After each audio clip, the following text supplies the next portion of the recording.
Bonjour, bienvenue sur Argus.fr. Aujourd'hui, on oppose l'Opel Grandland X, le tout nouveau SUV compact de la marque Opel, qui sera commercialisé à l'automne, face à la référence du segment, un autre modèle allemand, le Volkswagen Tiguan, que vous connaissez depuis le printemps 2016. Ce nouveau venu arrive avec tous les codes des SUV, évidemment les arches de roue, les boucliers renforcés, les bas de caisse, puis les sabots de protection ici. Donc en cela, il appartient parfaitement au code des SUV. Pour ce qui est du Volkswagen Tiguan, c'est plus rigide, c'est plus géométrique dans les lignes, un côté peut-être plus statutaire avec beaucoup de chrome. L'idée, c'est de le hisser à la lisière des modèles premium. Mais en tout cas, l'Opel ne manque pas d'atouts, on va les découvrir ensemble.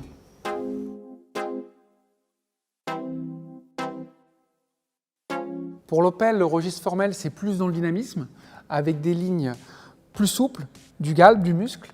Il y a aussi une petite touche de personnalisation, avec ici un toit laqué de noir qui contraste avec le bleu de la carrosserie. C'est sur les finitions haut de gamme. Il y a aussi un peu de chrome au niveau des barres de toit et les joncs ici. Ça permet de valoriser, d'avoir un côté plus élégant. Et puis après, comme on dit tout à l'heure, les codes des SUV, donc le mariage entre sportivité, dynamisme et SUV, ça fonctionne bien. Le Tiguan, c'est un profil cubique, géométrique, l'esprit du monospace. On verra tout à l'heure à bord en quoi ça réside. Et puis, pas mal de chrome, avec des couches comme ceci, pour casser un peu l'effet de hauteur. Pour aller jusqu'au bout de la démarche, la poupe arrière est très verticale, avec un seuil de coffre qui est plus bas et un haillon caractérisé ici avec une grande surface vitrée. Pour l'Opel, c'est toujours le dynamisme, avec des proportions différentes. Un tiers de vitre, 2 tiers de tôle, ça permet d'avoir plus de sportivité, d'étirer les lignes, c'est un parti pris différent. À bord de l'Opel Grandland X, on a des formes plutôt ondoyantes.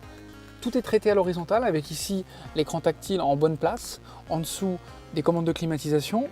Derrière ce rangement laqué de noir, un élément qui permet de recharger le téléphone par induction, le smartphone par induction. L'ambiance est plutôt sportive, en termes de qualité c'est plutôt bien fini. On a des compteurs analogiques et puis une certaine austérité parce que tout est plutôt noir. À bord du Volkswagen Tiguan, le mobilier est beaucoup plus géométrique, c'est plus rectiligne, on a des facettes, ça peut sembler plus austère, mais la justification c'est de mettre en valeur la technologie avec un écran de grande taille qui peut atteindre 9 pouces. On a également une instrumentation 100% numérique, donc l'un dans l'autre, c'est plutôt valorisant. À l'arrière de l'Opel Grandland X, on a suffisamment d'espace, c'est relativement habitable, place aux jambes, suffisamment de garde au toit. En revanche, on regrettera que la banquette ne soit pas coulissante et que les dossiers qui ne sont pas inclinables sont quand même assez verticaux. En revanche, pour les enfants, on a des vitres surteintées. On a également des stores, donc le voyage sera agréable. Ne vous fiez pas aux apparences, c'est pas parce qu'il y a un toit vitré et que la sellerie est claire que le Volkswagen Tiguan paraît plus spacieux. On l'a mesuré, dans les faits, il est plus grand.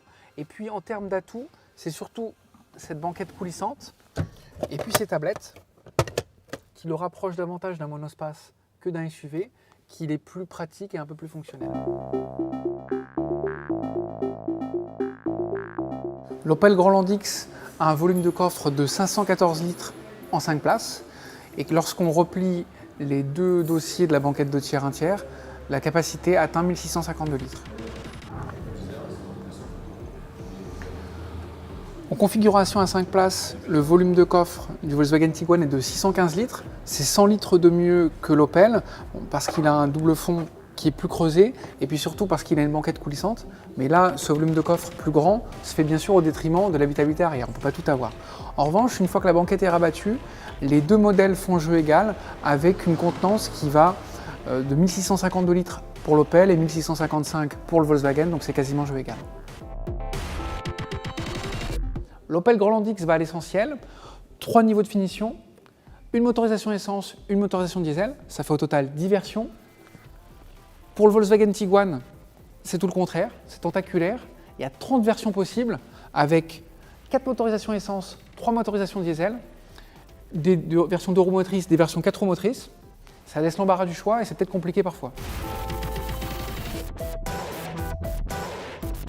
On vous dit à très bientôt sur l'Argus.fr. Suivez-nous sur Facebook, sur YouTube et sur les réseaux sociaux. Et quant à moi, je vous dis à très bientôt.